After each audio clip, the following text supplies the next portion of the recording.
Hi and welcome back to the channel. Yes, I'm doing another 24-hour movie marathon. This one isn't particularly themed. I'm just going to grab movies as I see them and as I feel that I want to watch them next. And keep going for 24 hours. I'm going to introduce some movies at the start, let you know what I thought of them at the end of each one. There is only one rule, and it is the invasion of the body snatchers rule. Don't go to sleep. So I'm going to get things started. It's now, he said, looking at the watch, 5:37 a.m. I'm going to start at 6 a.m., go through till 6 a.m. tomorrow morning, and enjoy the ride. Now, I don't know whether I'm going to do it or not. I failed the last one I did because I had an undiagnosed medical condition, but I'm kind of prepped for this one. Everything's hunky-dory. So I'm going to start the movie marathon with a movie from 1980, and it is North Sea Hijack, starring Roger Moore, James Mason, Anthony Perkins, and directed by Andrea V. McLaughlin. It's also got Michael Parks and David Hedison in it. It's a nice 1980 actioner. It's Roger Moore much better than he was as James Bond, having a bit of fun, and it's a high recommend from me. That's the slipcover from the 88 films version of it, and there is the inside cover. So I'm going to play this one at 6 a.m, enjoy it, then come back and tell you what I thought of it and introduce the next movie.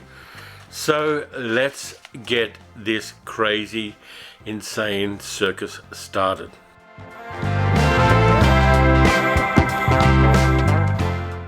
Okay, it's 7:39 a.m. and I've finished North Sea Hijack. That was a lot of fun. A good, simple, honest action film. Roger Moore's best role from my books, and I know there are going to be a lot of people who don't like that and think that he was better as James Bond, but he wasn't. The supporting cast is fantastic. You've got Anthony Perkins playing Kramer, the main terrorist. You've got Michael Parks playing Shulman, his assistant. You've got David Hedison, who was with Roger Moore, playing in a couple of James Bond films as King, the head of one of the oil rigs. And it works, only the action is crisp and done well. The characterization that we get from Roger Moore playing Fox is eccentric and kind of fun and a little bit lighter, and I think it was one of those roles that he took to try to break out of the stereotype of the suave, womanizing playboy, and I think it works well at that level. So it's time to move on to movie number 2, and for that I'm going with one that was given to me by a friend of mine, Andrew Pierce, over at thecurb.com.au, and I don't know anything about it apart from the fact that it's a horror movie, and it's called The Baby. Now, I'm not even going to look at the back cover to find out what this is about. It seems to be about a man baby, which is incredibly topical, of course. And I'm going to enjoy it and let you know what I thought of it after the film. So, The Baby is next.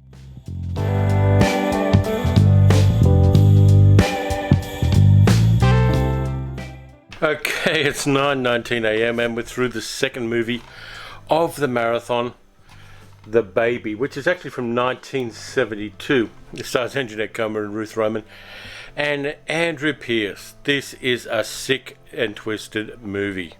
Now, I'm not going to do any spoilers on this one. You're going to have to watch this movie for yourself. It is as twisted and sick, and it's got a couple of nice real twists and turns in it.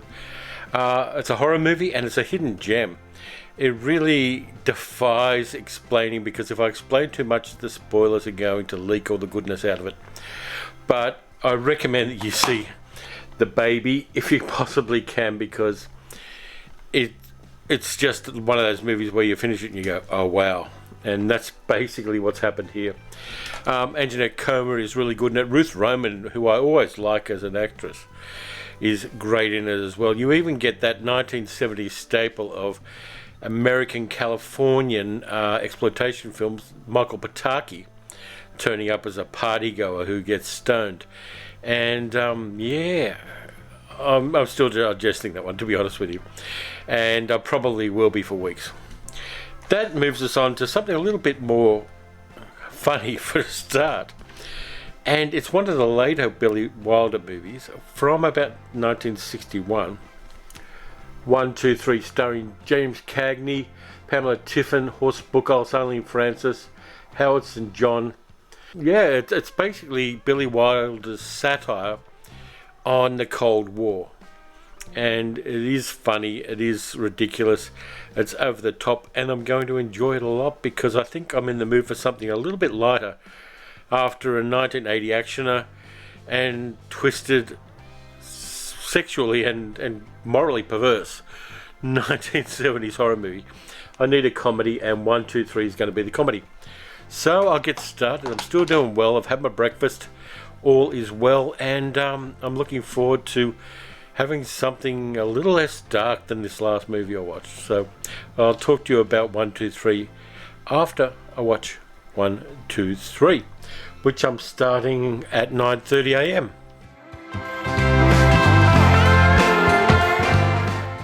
Okay, 1, 2, 3. Billy Wilder at his most manic. The movie satirizes American foreign policy in the 60s, Germany, and also the USSR, and it's incredibly even-handed. It's just full tilt boogie all the way. Big satire, big loud people in it. It was actually a lot of fun. I really enjoyed it. Now that brings us to the next movie.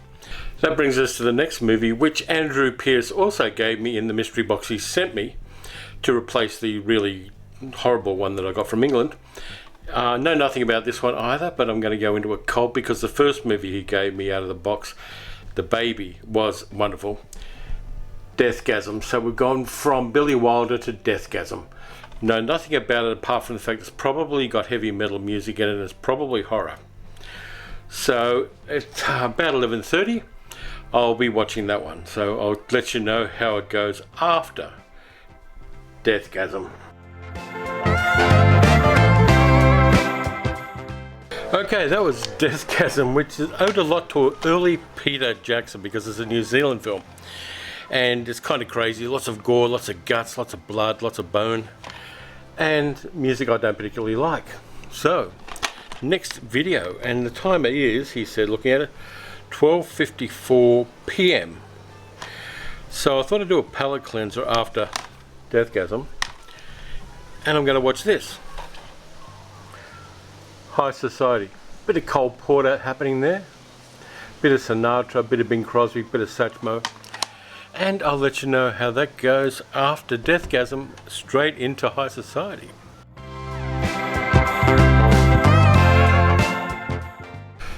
Okay, it's 2:45 p.m. and I finished High Society, which is, as always, wonderful. I put up on social media that I was watching it, and it got a hell of a good response. So there it is. Got it for $2 at a thrift store. Good buy, that one. So I thought I'd stay on something light for the next movie, which is going to finish around maybe 5 if I'm lucky, 5 or 6. And it's going to be one that I haven't seen before, but it's been recommended to me. It's one of the great movies of comedy all'Italiana, and it is Mario Monticelli's Big Deal on Madonna Street, which I am looking forward to a lot. It's got Toto Claudio Cardinale, Marcello Mastroianni, Vittorio Gassman. A great film by all reports. Runs 106 minutes, so not too long.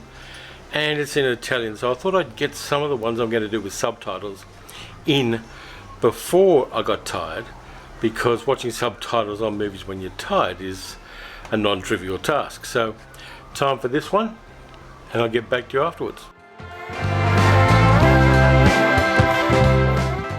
Okay, it's 4:47 now, and Big Deal on Madonna Street was a lot of fun.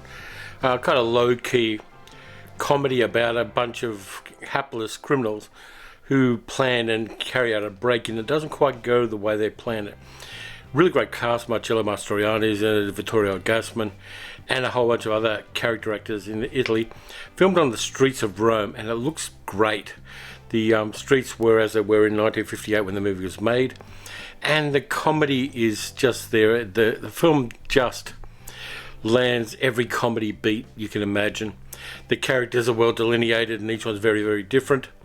And it's a high recommend from me. It's just a lovely little film. Kind of like Rafifi gone wrong, in a sense. Though Rafifi is Rafifi gone wrong, but in a comedy sense, it's got a little bit of the vibe of Rafifi, and it may well have been based on it slightly, but it is just a total joy. Now the next film I'm going to do is from 2005, and it's from my yokai collection that I recently got. It is Takashi Miike's remake of The Great Yokai War, Japanese film with Japanese traditional monsters in it, and I'm looking forward to this one a lot, so I'm going to watch that now, and after that we'll slip into the evening and see what the evening brings, because I haven't decided yet what the next films are going to be, but I'm going to enjoy them, I'm sure. Talk to you after this.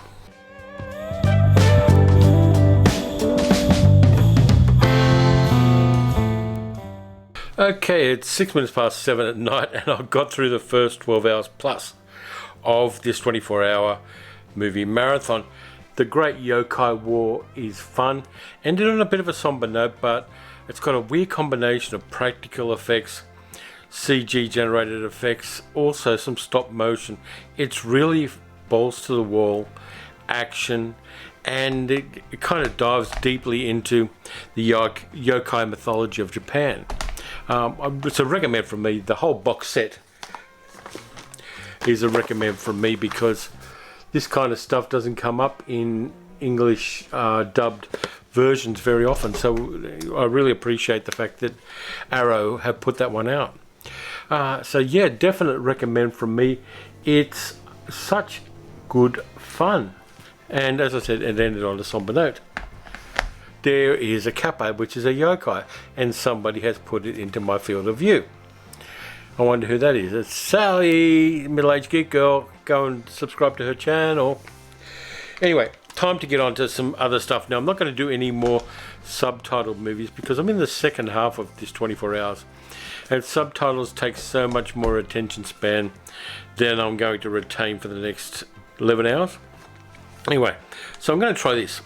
I've got my He Came from the Swamp, the William Grefé box set, and I'm going to do two movies back to back from this, which I'm going to pick them out at random almost. I'm going to do The Naked Zoo starring Rita Hayworth, and also Mako, Jaws of Death, a shark movie. So I'm going to do those back to back, but I will start with The Naked Zoo, which is a crazy hippie era movie, I believe. Haven't seen it yet. And then I'm going to dive into Mako, Jaws of Death. So that should take me through the evening. So we'll see how we go then. I promised myself I wouldn't have another coffee until after midnight. I've had 4 of them so far, and I want to kind of pace myself out and have one more at some stage during this marathon. And so this will almost take me to that. On with The Naked Zoo. Okay, it's 8:53 at night, and this tripod is a bit off center, so I'm getting a little bit of Dutch angle there, but I think I've adjusted it. Yeah, The Naked Zoo with Rita Hayworth. If you ever wanted to see a movie where Rita Hayworth drops acid and then gets scared to death by a younger lover, this is the movie for you. It's kind of weird, low budget, low rent, low stakes, Jacqueline Suzanne with a little bit of added nudity, which was cut into the film by Barry Mann, who did a lot of nudie films in the 1960s. The film was actually in 1970, but it's about a sleazy young writer who basically goes from bed to bed, uses women, gets involved with an older married woman played by Rita Hayworth, who has a husband in a wheelchair played by Ford Rainey, and it all comes around in the end. It's psychedelic. It's got some actual good music in it. The music's very kind of loungy music. There's lots of scenes of people at hippie parties, kind of, but it's the kind of youth culture 1960s, 1970s party that you see in movies that are made by people who knew nothing about youth culture in the 60s and 70s. It's a little bit long, but it's still a weird oddity and kind of entertaining. It kept me going there. So we're moving on to the second William Grefé movie, and this one is called Mako, Jaws of Death. Know nothing about this one apart from the fact that I'm pretty sure people get eaten by sharks. So it's 8:55. I'm going to give myself a 5-minute break now and then get stuck into Mako Jaws of Death. I don't know what I'm doing after that, but I'll figure it out in the next 5 minutes.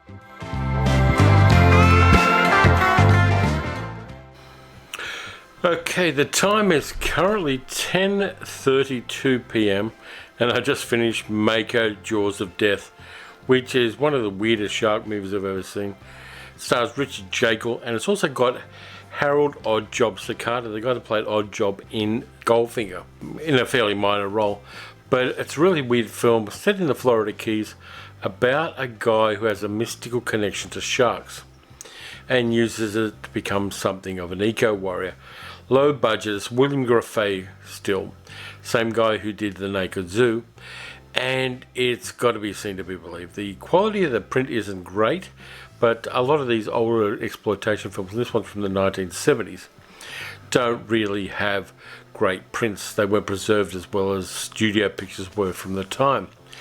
So 10:33 now, I'm going to give myself to 10:45. And then I'm going to watch a little hidden gem from New Zealand, Aotearoa. So kia ora to my New Zealand friends. This one's called Jubilee, and it stars Cliff Curtis, who most people think is any nationality but a Māori New Zealander. It's set in New Zealand. It's a little bit of like an Ealing comedy.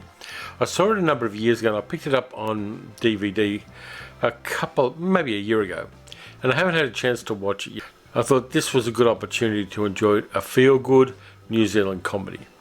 And this one's, from what I recall, having seen it a number of years ago, is a bit of fun. I want something lighter at this time of night because I've got approximately, when I start the film, I'm going to have 7.5 hours left. Well, 7.25 hours left of the 24 hours. So Jubilee is going to be the next one, and then I'll find something else after that. So I will see you on the flip side of this small New Zealand comedy that very, very few people have heard of.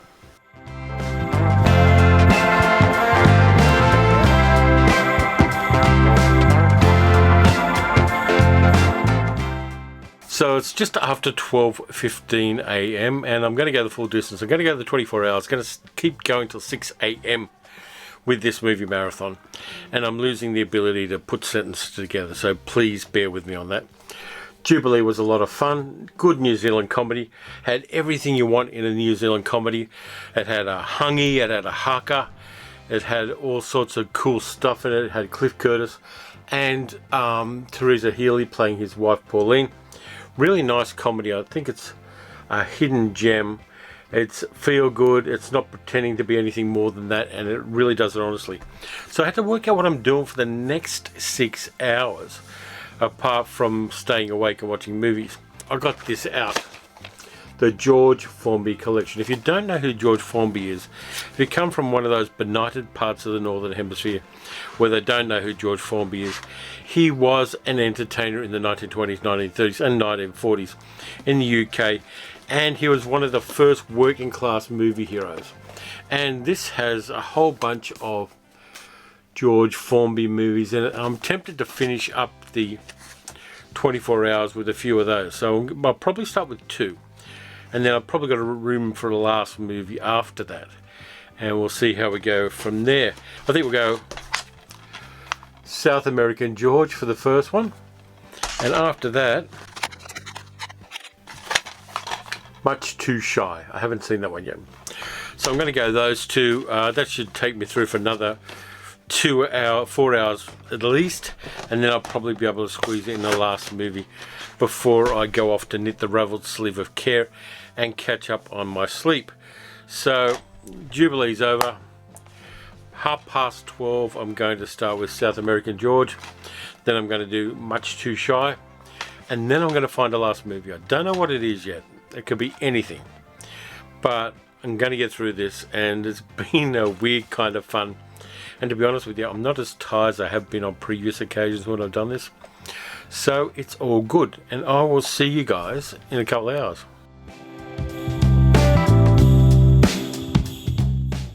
Okay, for those of you who stuck around this far, it is 1:50 a.m. and I have finished South American George, where George Formby played a dual role as himself and a South American opera singer. It's kind of a little bit like a Danny Kaye comedy of the time, but with a Lancashire accent. And it was a bit of fun, and it's kind of the kind of light stuff that I need right now, having spent almost 20 hours watching movies so far. So I'm going to have a go at Much Too Shy, and then I still haven't found out what the last movie is going to be for the night, but it will be what it is, and I'm going to go the distance. I'm starting to feel a bit fatigued, and my ability, as I said before, to make sentences is severely restricted. I haven't had another coffee since about 7 o'clock last night, because I don't want to over caffeinate myself. It can mess with you in a lot of different ways. But this has been a really weird day of movies, and last two are coming up, so I will see you after the next George Formby movie.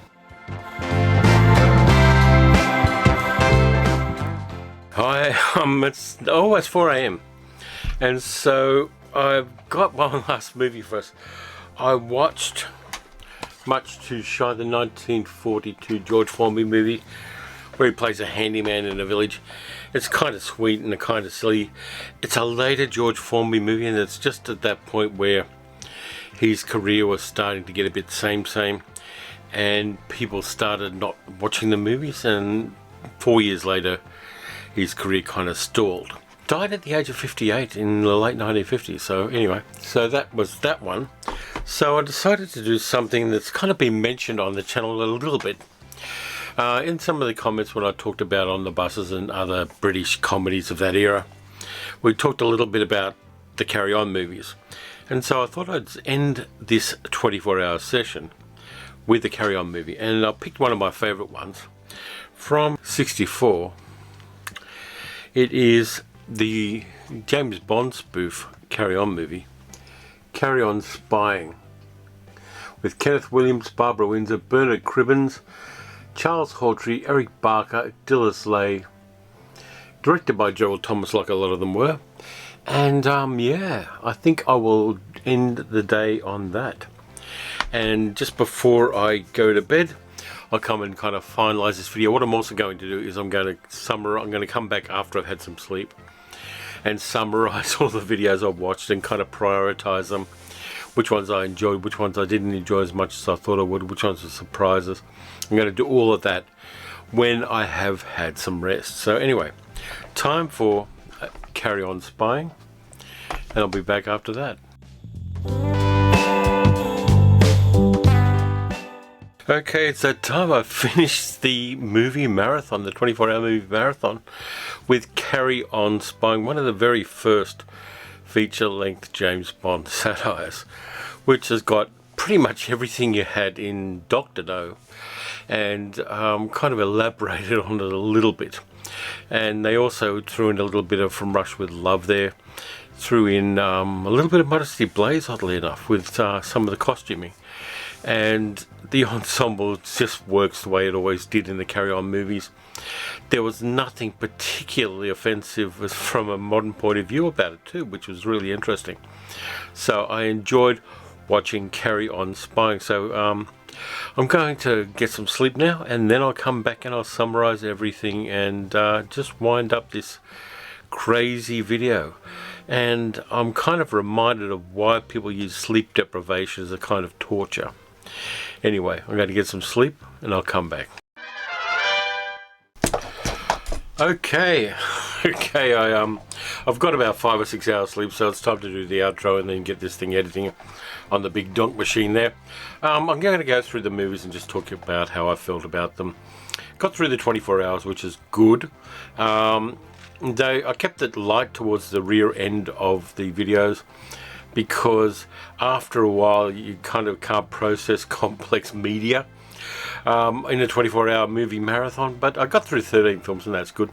So North Sea Hijack, classic 1980 action film, not an enormous budget, good cast, really good cast, and it just works at the level it intends to work, and I kind of appreciated that. The Baby was a bit of a hidden gem for me because I knew nothing about that film, and I'm not going to tell you terrible much about it either, because I think it's a movie that you have to go into cold and then just WTF all the way through it. It is just a transgressive and weird 1970s film, and thank you very much to Andrea Pierce for giving it to me and heading me down that particular nasty little sideline of cinema. So then we go to 1, 2, 3. It is Wilder at his most manic. James Cagney gives a bravura performance as the Coca-Cola executive in Berlin during the Cold War, dealing with Cold War politics, American exceptionalism, Russian grudges, German history, and all sorts of other things. It is savage satire, and it works on so many levels, and is silly AF as well. And it's kind of worldly in a way that a lot of movies made by Americans, of course Billy Wilder was German, or Austrian I think, it really does give us a good snapshot of the concerns of the time while it makes fun of them. It was a real fun movie to watch. Deathgasm, little New Zealand horror film, very much influenced by early Peter Jackson. Lots of blood, guts, gore, chainsaws, whippersnippers with barbed wire attached to them. The characterization and the acting is not fantastically good, but it doesn't have to be in this kind of film. But if you're in the mood for some death metal and some gore and some zombies and demons, this is definitely a movie you want to check out. And again, thank you to Andrew for that one. High Society was the kind of palate cleanser for me after Deathgasm. And yeah, it's smooth, it's slick. Yes, the Philadelphia Story in some ways is a much better movie, but the Cole Porter music and the singing of particularly Sinatra and Crosby in this one really makes it work. It was the last movie that Grace Kelly made before she decided to become the Queen of Monaco, and she is just beautiful in it. Celeste Holmes is a lot of fun as well. The supporting cast is really great, and it's kind of one of those feel-good movies that I kind of needed at this stage of the 24-hour process and really enjoyed. Big Deal on Madonna Street. It's kind of looking at the concerns of urban Italians, particularly Romans, during the late 1950s. They were still recovering from the war. You can tell that by the locations they use. A whole group of hapless criminals decide to do a break-in and get some money. They've got their own reasons to get the money. Marcello Mastroianni is basically looking after his baby because his wife's in jail, and so he's got that as a burden, plus other things that happen to the character. Vittorio Gassman is great as a boxer turned criminal, and the supporting cast, I don't know all of the actors, but it is kind of like an Italian Ealing comedy in some ways, but in the best ways, and still it is a thing of its own culture. And I really enjoyed Big Deal on Madonna Street. The Great Yokai War. Takashi Miike, from that box set of yokai monsters. The other films were in the 1960s, but this one was a remake in 2005. It's got enormous crowd scenes of monsters filmed live. It's got combined stop motion, and it's got computer generated effects and practical effects all blended in together. It's a very kind of turn of the century tokusatsu movie in a lot of ways. And it's also a kids movie now. Japanese kids movies are a little more hardcore than movies designed for, say, European or Australian or American kids. But if you've got a kid, I think The Great Yokai War might be something you want to introduce them to at a certain age. The Naked Zoo, from the William Graffet box set, He Came from the Swamp. Yeah, it's kind of Florida exploitation of a certain era. It's got kind of a good soundtrack for a movie of this type. It's got 53-year-old, I think it is, Rita Hayworth playing a woman with a crippled husband. It's it's a weird artifact of its time, and that makes it interesting because you see the way that exploitation cinema looked at contemporary culture at the time, and you think, what the... Basically, it's probably going to be for people who are into that kind of cinema more than it is for a general audience, but it was interesting. Then we got Mako, the Jaws of Death, with Richard Jekyll and Harold Sakata in it, and that one's a weird film. The whole premise is weird. The movie was filmed on a fairly low budget, of course, in Florida, and it's got that unique premise of a guy who has an affinity for sharks and turns into a kind of eco-warrior. And Richard Jekyll really nails it. I think there are times when you look at him on the screen and you think, you don't know what's actually expected of this scene. The director probably hasn't told you. But again, it's an exploitation movie of the 1970s. It was in pre-production before Jaws was, but it came out after Jaws. And so it rode that sharksploitation first wave. Jubilee from 2000, that's my hidden comedy gem, I think. Cliff Curtis, really great as a lead actor, and of course he's done things like the Walking Dead prequel series and things like that, but really fine actor. The supporting cast is really great.